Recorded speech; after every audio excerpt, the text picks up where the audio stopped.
갑자기 고등학교 1학년 딱 올라오면 뭐 원의 방정식, 뭐 함수식과 그래프 이거 막 왔다 갔다도 아니야. 그냥 쓱 까가지고 한 큐에 하니까 애들이 막 어려워하는 거거든요. 문자랑 그림을 일체화시키는 과정, 동그라미를 식으로 쓰기 시작해요. 글쓰기, 발표 이런 것을 통해서 자신이 아는 걸 제대로 표현하는 어떤 활동을 굉장히 중요하게 생각해요. 중학생, 고등학생 여러분들 학교에서 밥 먹고 가세요. 엄마 아빠 힘듭니다.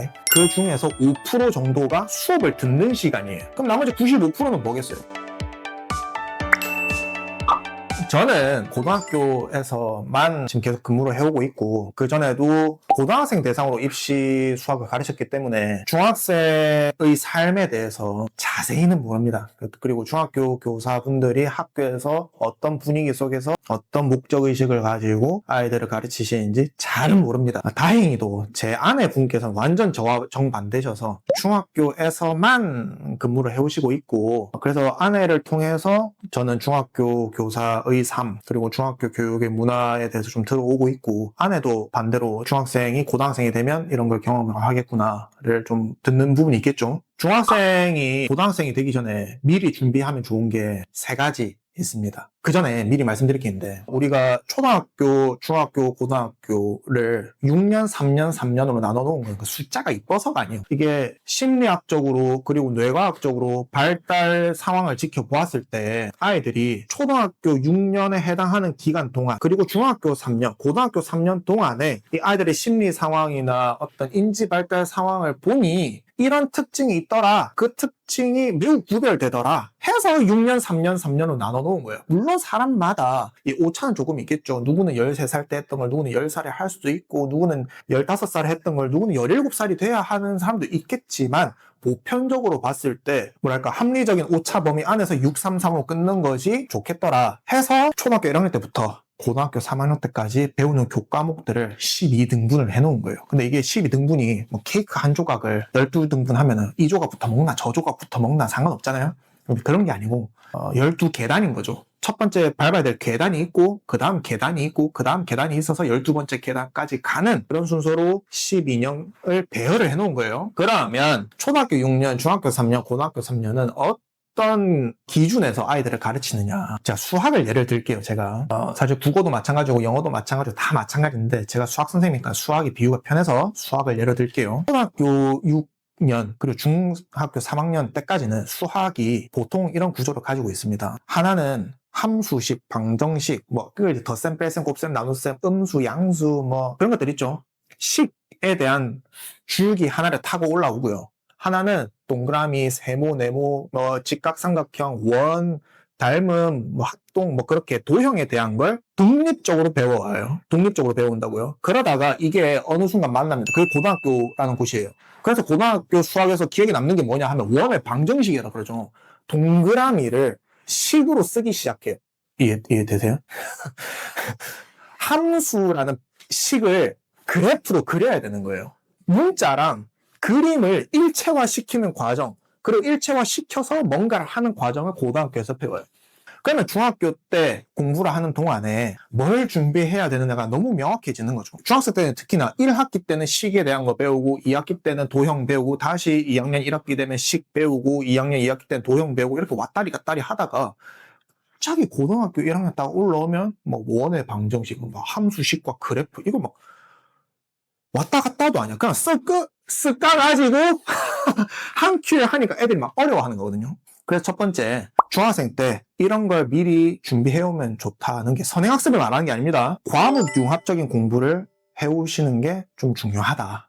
또는 과목 융합적인 주제, 단원을 조금 유심히 살펴보고 충실히 연습해서 오자는 거예요. 우리 국어 과목도 그렇습니다. 국어 과목 같은 경우에는 고등학교 때는 막 속미인국, 사미인국 해가지고 막 역사적인 내용과 문학적인 내용이 만나는 어떤 융합적인 테마가 국어 시간에 나와요.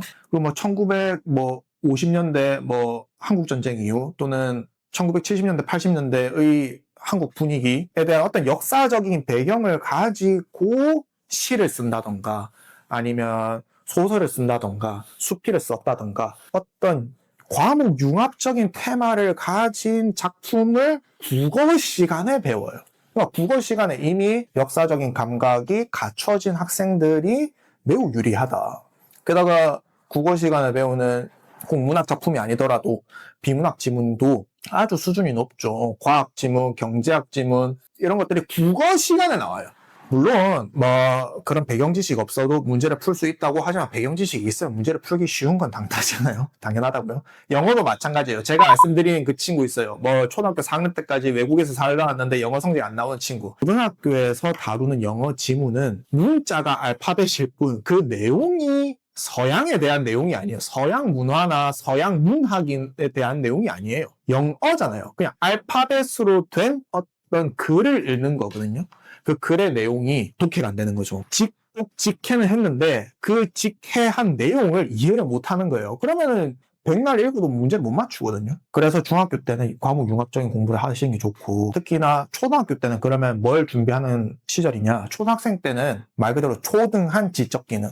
그러니까 직접 만져보고, 직접 오려보고, 직접 뭐 풀로 붙여보고, 직접 그려보고, 그래야 뭔가를 좀 쉽게 받아들이는 단계인 거예요. 식을 쓰는 거랑 도형을 보고 도형을 머릿속에서 다루는 거는 다른 기능이에요. 뇌의 다른 기능이에요. 우리가 뇌 구조를 봐도 물론 뇌라는 것이 막 피자 조각처럼 딱딱딱 나눠져서 전담하는 부위가 있는 건 아니지만 그래도 뇌과학적으로 보면 도형, 입체 공간을 다루는 뇌 부위랑 언어적인 감각을 다루는 뇌 부위랑 다르거든요. 그러니까 그 다른 부위를 융합시켜가는 과정이 중학교, 고등학교를 거치면서 이루어지는 것이기 때문에 초등학교 시절에도 이런 큰 틀을 알고 중학교를 준비시켜 주시고 중학교 학생들은 이런 큰 틀을 알고 고등학교를 미리 준비시켜 주시면 편하지 않을까 싶습니다.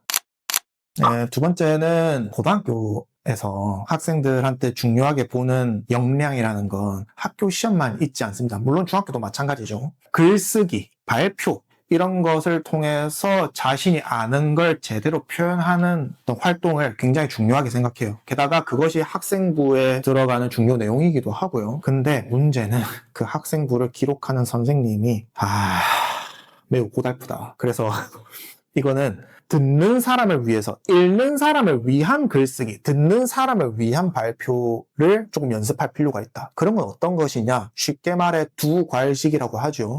머리 부분에 개괄, 요약을 미리 말을 하고 본론으로 들어가는 거예요. 그러면 선생님들이 그 학생이 낸 과제물이나 발표를 들을 때 이런 내용을 하고 이 아이는 이런 부분에서 중요한 테마를 삼아서 이런 것에서 방점을 찍어서 과제를 했구나라는 걸 미리 알고 보거나 듣기 때문에 이 학생을 좀 더 잘 이해하고 제대로 학생이 만족할 수 있는 피드백을 줄 수가 있게 돼요. 근데 중학교에서는 그런 식의 글쓰기나 발표 연습을 하는 시간이 좀 적죠. 특히나 글쓰기 같은 경우에는 중학교에서 서론, 본론, 결론이라는 아주 스탠다드한 기본적인 글쓰기 형태를 연습하는 걸로 알고 있어요. 아니면 제가 죄송하고 그래서 좀 그런 식의 글쓰기와 말하기를 연습하는 것도 도움이 되겠다.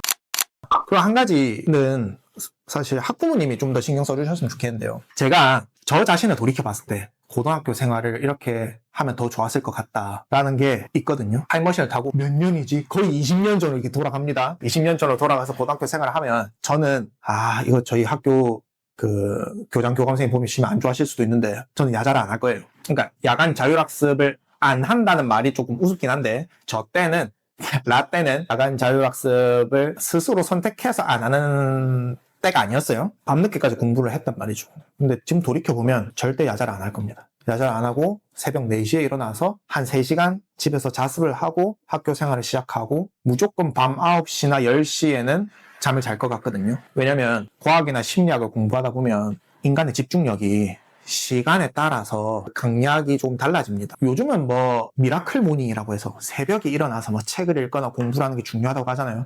그게 새벽인 게 중요한 게 아니고 일어나자마자 뭔가 집중해서 한다는 게 중요한 포인트거든요. 심리학적인 결과를 봐도 그렇고 과학적인 결과를 봐도 그렇고 인간의 집중력이 언제 가장 활성화되느냐, 일어나서 3시간이래요. 일어나서 3시간 동안에 가장 많은 집중력을 발휘할 수 있대요. 그 말은 그 강한 집중력이 발휘되는 시간에 가장 많은 집중력을 발휘해야 하는 공부를 하면 좀 더 편하다 이거죠. 그런 공부는 뭐냐? 주변 사람 도움 없이 강의, 도움, 과외 선생님, 학교 선생님, 답지 뭐 인강 이런 거 없이 그냥 스스로 해야 되는 거. 스스로 문제를 풀어보는 일이죠. 자습, 말 그대로 자습을 아침 3시간 동안에 하고 아침밥 꾸준히 먹고 학교 가서 학교 선생님 수업을 들으면 좀 편합니다. 왜냐면 학교 선생님이 집중력 떨어질만 하면 뭐 웃긴 얘기 해주고 집중력 떨어질만 하면 뭐 칠판 쾅쾅쾅 치면서 야 이거 봐봐 이거 중요해 이렇게 집중력 이끌어 주잖아요. 그래서 나 스스로 들이는 집중력은 조금 덜한 편이죠. 점심 먹고 한 30분 꼭 자고 30분 낮잠을 주무시면 인지기능이 한 50%, 30% 향상이 된대요. 그래서 밥 먹고 낮잠 한 30분 자고 저녁까지 공부 열심히 하고 저녁밥은 학교에서 먹고 갈 거예요. 부모님 피곤하시니까 중학생 고등학생 여러분들 학교에서 밥 먹고 가세요. 엄마 아빠 힘듭니다. 밥 먹고 집에 갑니다. 그러면 7시쯤 되죠. 그러면 이제 집에 가서 샤워하고 그날 공부했던 거 필기 노트 정리하면서 공부 마무리하고 암기할 거 있으면 암기하고 한 9시나 10시쯤 추가적으로 공부를 하거나 운동을 조금 하거나 해서 그날 마무리를 하고 그렇게 7시간 수면을 취하고 그렇게 뺑뺑 돌아갈 것 같아요. 자, 이 얘기를 왜 하느냐? 오늘 질의응답의 주된 테마기도 한데요. 공부라는 게 그냥 책상 앞에서 정해진 책을, 정해진 선생님의 수업을 정해진 대로 듣는다고 되는 게 아니에요. 체력, 집중력의 어떤 분배, 생활 패턴, 밥 먹는 거, 낮잠 자는 거 이런 것까지 전체적으로 갖춰서 그야말로 그 삶의 질을 최대한 끌어올린 상태에서 공부를 해야 효과가 나는 것이거든요. 그런 생활적인 여건에 대해서 중학생들부터 생활 패턴을 미리 잡아주시면 아이들이 고등학교 가서 공부가 매우 순탄해집니다. 그런 부분에서 이제 중학생이 고등학교 올라오기 전에 해야 할 것들이 뭐냐, 생활적인 부분에서도 좀 신경 쓰자. 지금 쓰고 있는 원고에도 좀 적어놓은 얘기인데요. 학생이 학교에서 수학 수업을 고등학교에서는 많으면 일주일에 5시간 정도 듣습니다. 그리고 일주일에 학원을 2번 정도 가게 되면은 한 번에 2시간씩 수업 듣고 2번 가면 4시간씩 사교육을 듣고 그러면 일주일에 8, 9시간 정도를 수업을 들어요. 그러니까 수동적으로 이렇게 수업을 듣는 거죠. 필기하면서. 그걸 1년 시간을 총 계산해보면 한 5% 정도밖에 안 됩니다. 인간이 1년 동안 사용 가능한 모든 시간이 한 8,600시간 정도 되는데 그 중에서 5% 정도가 수업을 듣는 시간이에요. 그럼 나머지 95%는 뭐겠어요? 그냥 자기가 자기 공부를 알아서 해야 되는 거예요. 선생님이 옆에서 채워줄 수 있는 공부는 5%밖에 안 돼요. 당연히 95%가 훨씬 중요하죠. 물론 이 95% 중에는 수면, 밥 먹는 시간, 쉬는 시간, 운동하는 시간 다 포함됩니다. 그래서 제가 드리는 말씀이에요. 공부를 아이들이 주도하게 만들려면요, 생활을 주도할 수 있어야 돼요. 그 5%면 선생님이 도와준다니까요. 집중력 떨어지면 얘 쾅쾅쾅 하면서 막 여기 집중해야지. 자고 있으면 막 깨워주고 아니면 초콜릿 주면서 막 먹는 걸로 깨워가면서 집중을 할 수 있게 도와줘요. 근데 95%는요 아무도 안 도와줍니다. 그러니까 자기가 알아서 조절해야 돼요. 힘들죠. 힘드니까 부모님이 옆에서 도와주시면 아이들이 쉽게 자리를 잡게 됩니다. 중학생 때부터 그렇게 폭넓게 인간됨의 전체적인 균형을 좀 폭넓게 보셔서 학원 다니고 수업 듣고 중요하지만 그게 효과가 나려면, 그렇잖아요. 우리가 몸이 허약한데 약 맨날 먹어봤자 뭐 효과가 납니까? 건강한 사람이 약을 먹어도 빨리 회복되고 효과가 있는 것처럼 그렇게 건강한 삶을 아이 스스로 꾸릴 수 있도록 미리미리 준비해 주시면 좋겠다.